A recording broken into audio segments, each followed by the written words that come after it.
I'd spent 43 years building financial security for families, retirement planning, investment portfolios, estate management.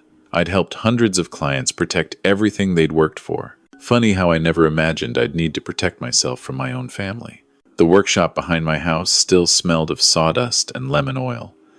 I'd refinished the dining table there, the one my father built in 1952, restored my grandfather's bookshelf, fixed broken chairs from estate sales, and gave them new life. Now, at 67, with my wife Margaret gone 3 years, those projects were what kept me sane. That, and the investments I still managed for a few old clients who refused to let me fully retire. My son Michael called on a Tuesday evening in November. We hadn't spoken in 4 months. Before that, maybe twice in the past year. Ever since he married Vanessa, our relationship had become a series of missed calls and brief, awkward text messages. "Dad, it's Michael. I know your voice, son." A pause. "Right. Listen, Vanessa and I want to invite you over for Thanksgiving. It's been too long." 3 years too long, I thought. 3 Thanksgivings I'd spent alone while they were too busy with Vanessa's family or work commitments, or whatever excuse came up. But he was my only child. I wanted to believe things could get better. "That sounds nice," I said carefully. "Great. Thursday at 6. We're at the new house now. I'll text you the address." "New house?" "Yeah, we moved 6 months ago. Bigger place in Westchester. You'll love it." 6 months. And he hadn't mentioned it. I felt the familiar ache in my chest, but pushed it down. "I'll be there." The week passed slowly. I bought a nice bottle of wine, the kind Margaret used to pick. Prepared myself for an evening of small talk and careful navigation around whatever tension had grown between us. I told myself it was a start, a chance to rebuild. On Thursday morning, my phone rang. Frank Martinez, an old client who'd become a friend over 25 years of managing his investments. "David, I need to talk to you about something. Can I come by?" Frank lived 2 blocks away now, in the senior community where several of my former clients had ended up. Good people who trusted me with their life savings and now trusted me with their coffee gossip, apparently. He arrived 20 minutes later, looking uncomfortable. Frank was 70, a retired postal worker with a straightforward manner. If something bothered him, he said it. "This is awkward," he started, settling into my living room recliner. "But I was having breakfast at the club yesterday. Overheard a conversation." "Go on." "Your daughter-in-law, Vanessa. She was there with another woman. Some colleague, I think." "David, they were talking about you." My stomach tightened. "What about me?" Frank pulled out his phone. I recorded it. "I know that sounds paranoid, but David, you need to hear this." He pressed play. The audio was muffled, restaurant noise in the background, but Vanessa's voice came through clearly enough. "The timing is perfect. He's been alone since his wife died. Isolated. Michael says he's been forgetful lately," repeating himself. Another woman's voice. "You're sure about this approach?" "Absolutely. I've researched it thoroughly. Once we establish a pattern of cognitive decline, we can petition for conservatorship. The key is documentation. That's why this dinner is crucial." "What about Michael? Is he comfortable with this?" A laugh. Vanessa's laugh. "Michael does what I tell him. He doesn't understand how much his father is sitting on. That investment portfolio alone is worth over $2 million. Plus the house, the retirement accounts. David managed money for wealthy clients for decades. He's set up very well. And if he fights it, he won't have grounds. Not once we have medical testimony. I already have a psychiatrist lined up who owes me favors. One evaluation showing confusion, memory issues, inability to manage finances. It's textbook." The recording ended. I sat there, unable to move. "David?" Frank's voice was gentle. "I'm sorry. I didn't want to believe it either." "She's lying," I said automatically. "I'm not forgetful. I'm not confused. I know that. Everyone who knows you knows that.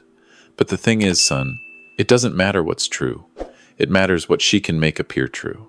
My mind was racing, decades of financial expertise, suddenly focusing on this new problem. I'd seen estate exploitation before, advised clients on protecting themselves. Never thought I'd be the target. "The Thanksgiving dinner," I said slowly. That's not a reconciliation. No, it's an evaluation.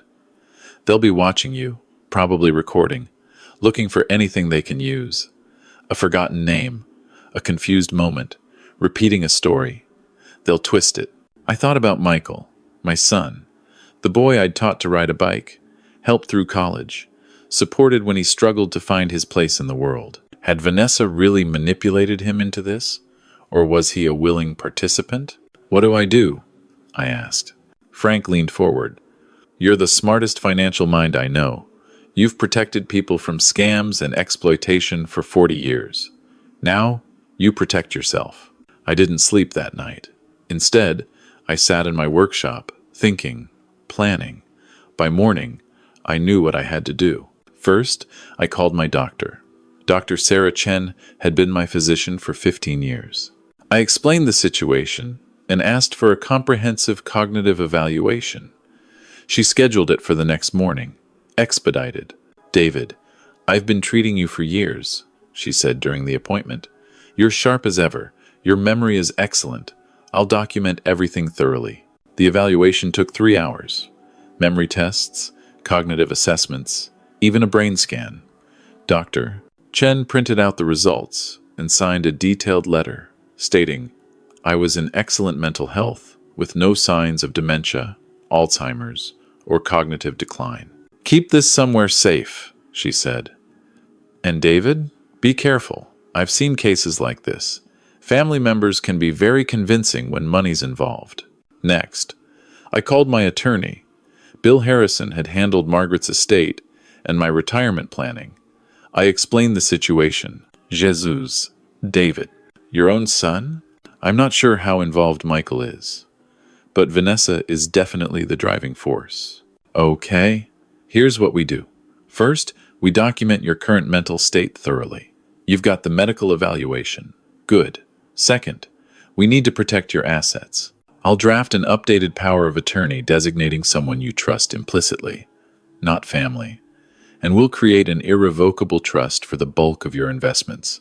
If they try for conservatorship, there won't be anything to conserve. How long will that take? I can have the paperwork ready by tomorrow. But David, this is defensive. You need to think about whether you want to take offensive action. Sukaz? Document their fraud attempt. If they're planning to lie about your mental state to gain control of your assets, that's financial exploitation. It's criminal. I thought about Michael, about the little boy who used to help me in the workshop, who'd cried at his mother's funeral, who I'd imagined would be there when I got old and needed help. Not to steal from me, to care for me. Let me see what happens at Thanksgiving, I said. Maybe Frank misunderstood, but I didn't believe that, and neither did Bill. On Thursday afternoon, I drove to Westchester. The house was impressive. Too impressive for a 38-year-old investment banker, even a successful one. 4,000 square feet, professionally landscaped, a circular driveway. I wondered how much Vanessa's lawyer salary contributed to this lifestyle, and how much they were counting on my money to maintain it. I parked and sat for a moment, gathering myself. In my pocket was a small digital recorder, voice-activated. Bill had suggested it. Get them on tape if you can, but be careful. New York is a one-party consent state, so you're legal. Just don't let them find it. The front door opened before I could knock. Michael stood there, older than I remembered. When had the gray started at his temples? Dad, you made it. Of course I made it. He hugged me, but it felt performative, like he was checking a box. Vanessa appeared behind him, wearing an elegant dress, her smile professionally perfect.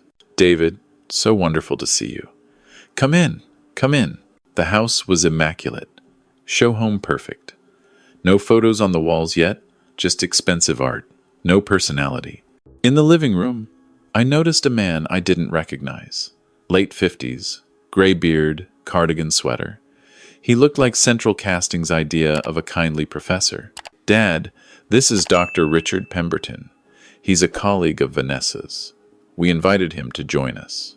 A colleague? Right. The psychiatrist Vanessa had mentioned on Frank's recording. Lovely to meet you, David, Pemberton said, extending his hand. I hope you don't mind me crashing your family dinner. Vanessa and I are working on a case together, and when she mentioned she'd be hosting, I couldn't resist. I've heard so much about you. Is that right? I kept my voice pleasant. What case are you working on? Vanessa jumped in smoothly. Elder law, guardianship proceedings, very dry legal stuff. Richard, why don't you help Michael with the drinks? David, please sit. You must be tired from the drive. There it was, the first move. Suggesting I was tired, frail, needed to sit, establishing a baseline for later testimony. Actually, I feel great, I said. Traffic was light. Beautiful house, by the way. When did you say you moved in? About 6 months ago, Michael said from the kitchen. 6 months. Funny.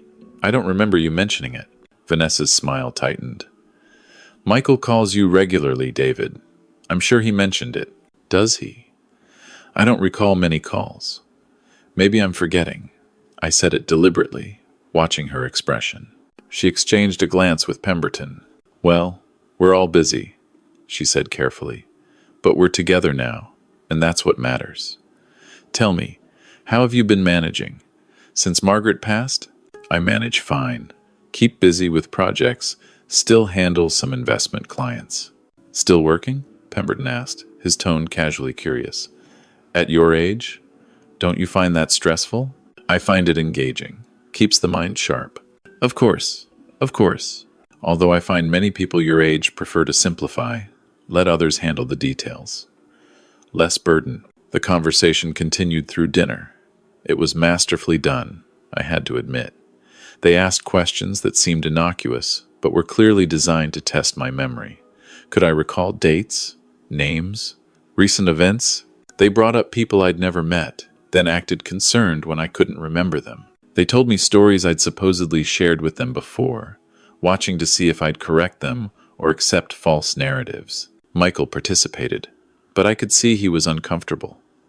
He kept drinking wine, avoiding eye contact. At one point, when Vanessa suggested I'd repeated the same anecdote twice during dinner, he looked like he wanted to object, but he didn't. After the meal, Vanessa suggested coffee in the living room.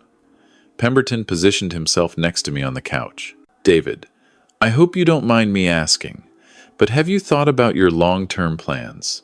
Financial arrangements? Healthcare decisions? I have excellent plans, all documented with my attorney. That's wise. Of course, sometimes as we age, we need help managing those details. It's nothing to be ashamed of. I work with many families navigating these transitions. Transitions? When a parent needs additional support. Financial management, healthcare advocacy. It's quite common. I looked at Michael. Is that something you're worried about, son? That I need help? He opened his mouth, but Vanessa answered, We just want you to be taken care of, David. You're alone in that house. What if something happened? What if you forgot to pay a bill or made a financial mistake? I've been managing money for 43 years. I think I can handle my own bills. Of course, Pemberton interjected smoothly. But humor me. Simple question. What's today's date? I looked at him steadily. November 23rd, 2023. Thanksgiving. Which, you know, because you're sitting here. And the president? Is this a cognitive test, Dr. Pemberton? Just conversation. No, it's not. It's an informal evaluation. Which is interesting, since I'm not your patient and didn't consent to be assessed. The room went silent. Vanessa recovered first. David, no one's evaluating you. We're just concerned. Michael says you've seemed forgetful lately. I turned to my son. Is that true? Have I seemed forgetful to you? You repeated yourself on the phone last week about the workshop project. Which call? We've spoken twice in 4 months. Once to arrange this dinner, and before that in July. Which conversation did I repeat myself in? He couldn't answer, because it was a lie. This is what's happening, I said quietly. You're building a case, establishing a pattern of cognitive decline that doesn't exist. So, you can petition for conservatorship and take control of my assets. Vanessa's face hardened. That's a serious accusation. It's a serious crime. Financial exploitation of the elderly. In New York, it's a felony. Pemberton stood. I think I should leave. This is clearly a family matter. No, Please stay, doctor. I'm curious about your professional opinion. Based on this evening, do you believe I show signs of diminished capacity? He hesitated, trapped. If he said yes based on one dinner, his credibility as an expert would be questionable. If he said no, he'd undermine Vanessa's plan. I couldn't make that determination from a single social interaction, he said carefully. But you were prepared to document one, weren't you? That's why you're here. To observe, to note any mistakes or confusion, to provide professional testimony later when Vanessa files for conservatorship. Dad, stop, Michael said.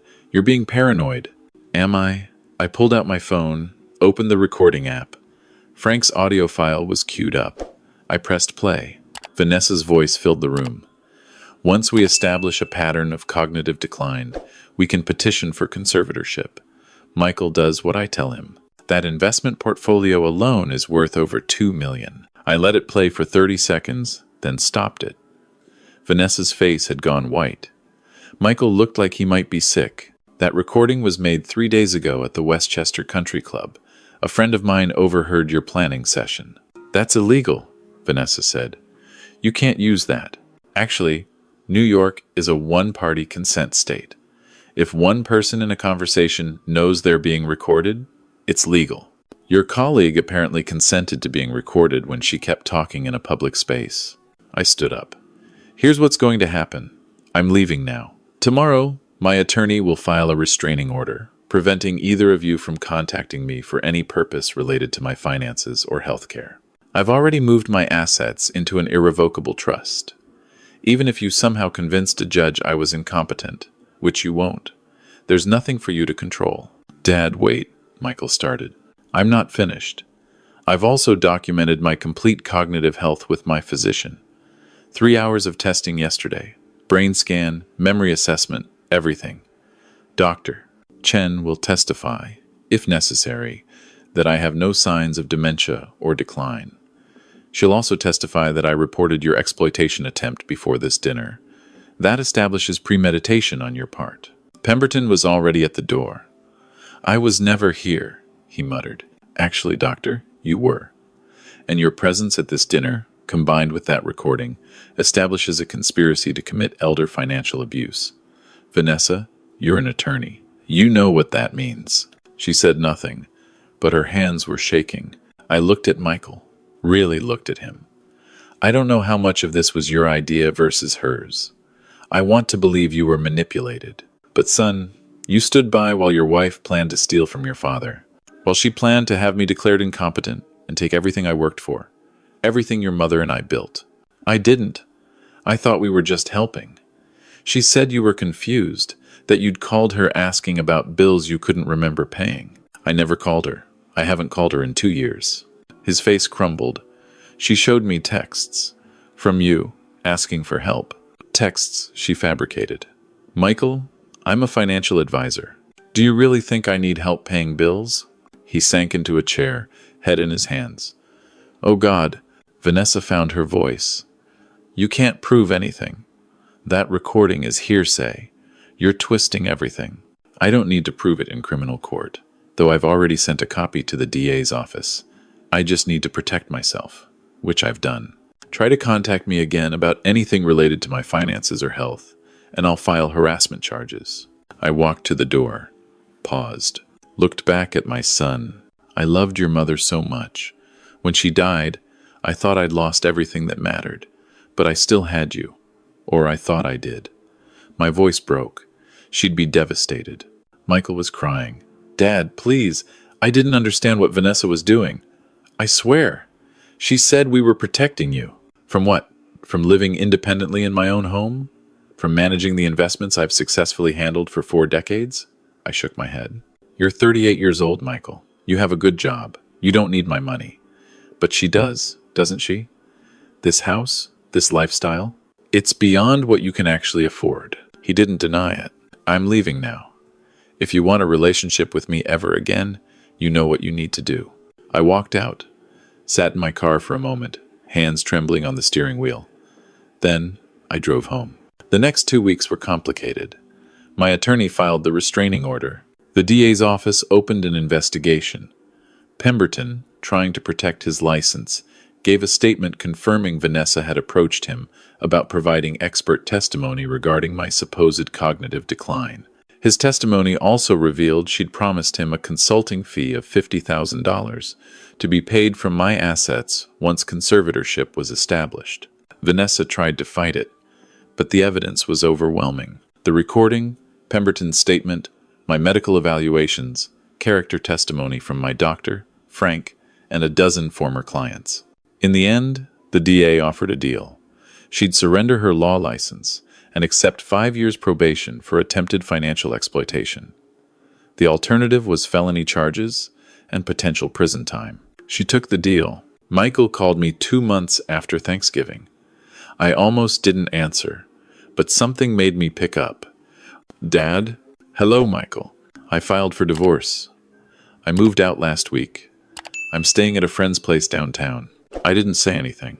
I know I don't deserve your forgiveness. I should have questioned things earlier. Should have trusted you.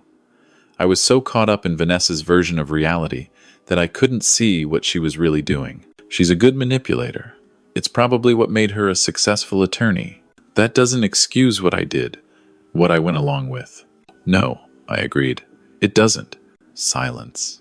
Then, I don't expect you to want a relationship with me, but I need you to know I'm sorry. I'm so sorry. I closed my eyes. Saw him as a child, learning to use the power tools in my workshop. Saw him at his mother's funeral, holding my hand.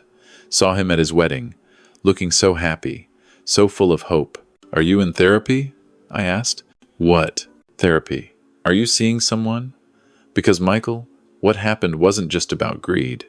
Vanessa got inside your head, made you doubt reality.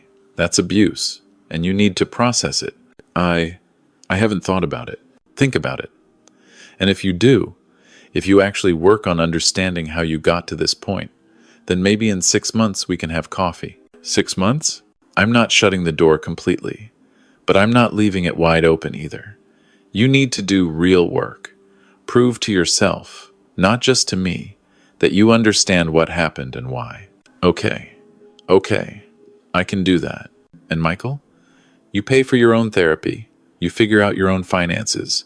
You build your own life. No help from me. No loans. No bailouts. You need to learn to stand on your own. I understand. We talked for a few more minutes. It wasn't warm. It wasn't reconciliation. But it was something. A possibility.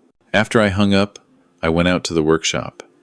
Looked at the dining table, the one my father had built. I'd refinished it to its original beauty, but I could still see the history in the wood, the scratches from decades of family meals, the water ring from a plant my mother kept there, the small burn mark from when I was 8 and knocked over a candle. Damage and repair. That's what family was, I supposed. We hurt each other, sometimes deliberately, sometimes accidentally. The question was whether the damage could be repaired, whether it was worth repairing. I didn't know the answer yet, but I knew I wasn't giving up my workshop, my independence, or my dignity. I'd worked too hard, too long, to let anyone take that from me. Even family, especially family. Because in the end, the people closest to us have the most power to hurt us. We give them that power when we love them. And sometimes they abuse it. I'd spent 43 years protecting other people's financial security. Now I understood, really understood, why that work mattered. It wasn't just about money. It was about dignity, about the right to control your own life, make your own decisions, maintain your independence. No one had the right to take that away. Not even the son you raised, the family you loved, the people you'd sacrifice anything for. That was the lesson I'd learned at 67, sitting in a workshop that smelled of sawdust and lemon oil, surrounded by furniture I'd restored with my own hands. Some things could be repaired, some things couldn't. The trick was knowing the difference, and being strong enough to walk away when necessary, even when it broke your heart to do it. Frank stopped by the following week with coffee and donuts from the bakery Margaret used to love.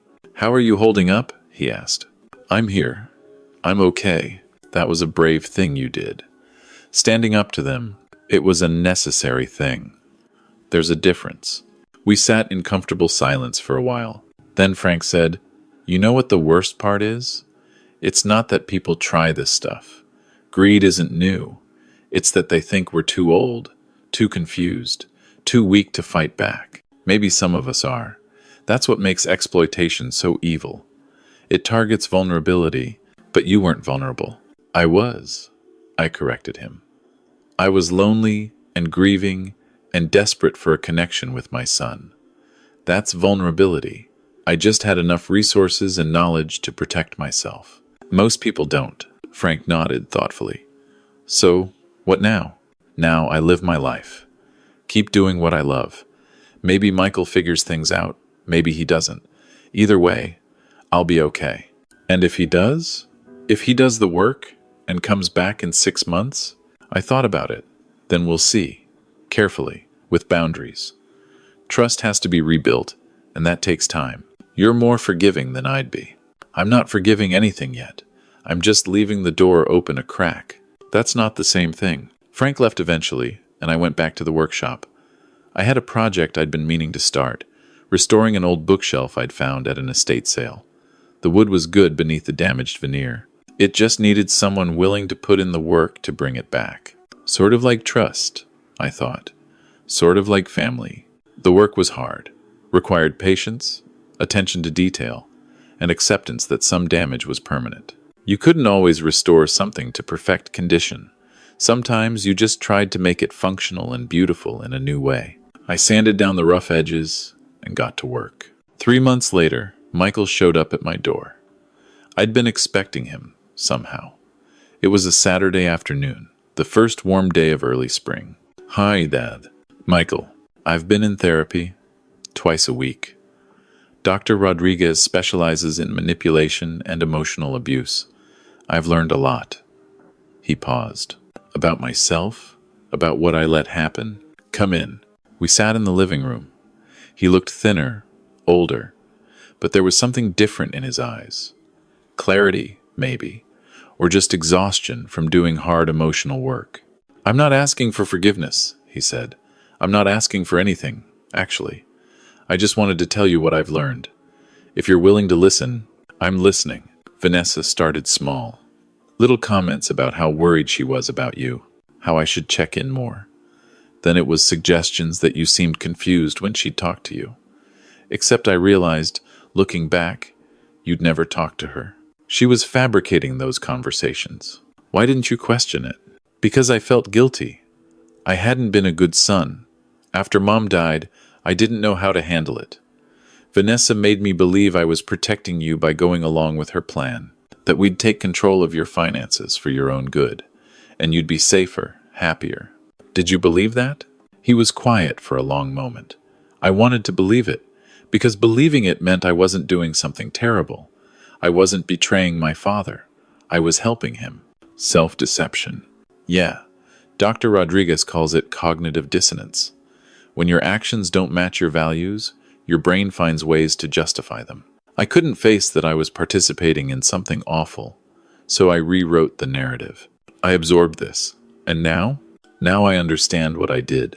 I understand the harm, and I'm working on understanding why I was vulnerable to that manipulation in the first place. He met my eyes.